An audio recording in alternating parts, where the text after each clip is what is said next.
And we're rolling. Hey guys, part 2 of a video just talking about some exciting new equipment that we got here at CrossFit Jai.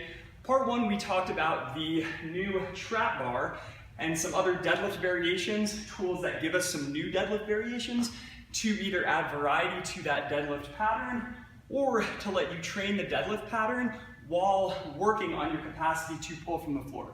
So in this video, we're gonna be talking about something very, very similar, but in regards to the overhead press. Now, standard overhead press, military press, just so everyone is on the same page, looks a little bit like this. So just pressing that bar from shoulder level and then straight up. Now, similar to the deadlift, that is a very, very demanding, full natural range of motion that a lot of folks coming in off the street and maybe haven't been exposed to a nice strength and conditioning program, they might not have the ability to train that full range of motion safely. So again, this, just like the deadlift from the floor, is the ultimate goal. Do everything in your power to get to that straight military press type of variation, but in the interim, while you're working on lat flexibility, kind of shoulder joint integrity, there are some variations that we can use thanks to some new equipment to let you keep training that pattern. So the easiest variation uses a different new piece of equipment that we got, and it's called the landline. So all the landline is a heavy bar with an adjustable bar.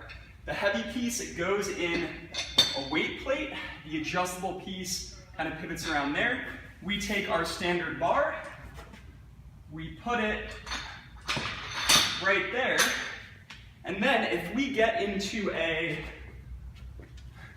tall kneeling position right there, we can train about 80 or 90% of that overhead pressing range and cut out that last 10 or 20% that might be really problematic for people with super, super tight shoulder joints. Even people that do a lot of that type of pressing, if your shoulders are feeling kind of nicked up, try giving yourself a break and getting some variety with this type of pressing. So again, bar goes in that pivot point, the entire apparatus goes in the weight plate, and then the entire movement just looks something like this.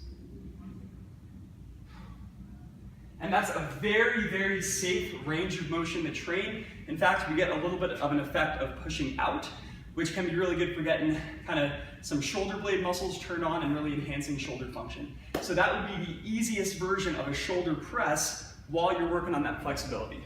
The next level up, before we get to a standing military press, once again involves this trap bar. So I have the trap bar on jerk blocks, which we have in the back of the gym. This is pretty much the only place that you can set this up. So landmine is a little bit of an easier setup, but swing around the front here, Cav.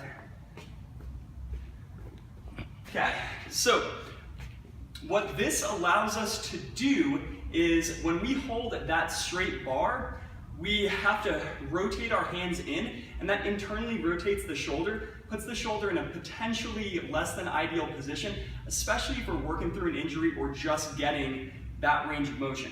This trap bar lets us hold the hands in a neutral position, similar to what you get with dumbbells. So it keeps that shoulder in a way, way, way more joint-friendly position. So overall movement looks something like this.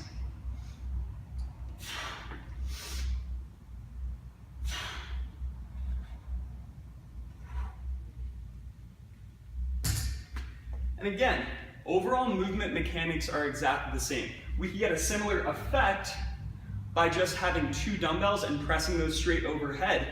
The most challenging variation of that straight overhead press will always be with a barbell.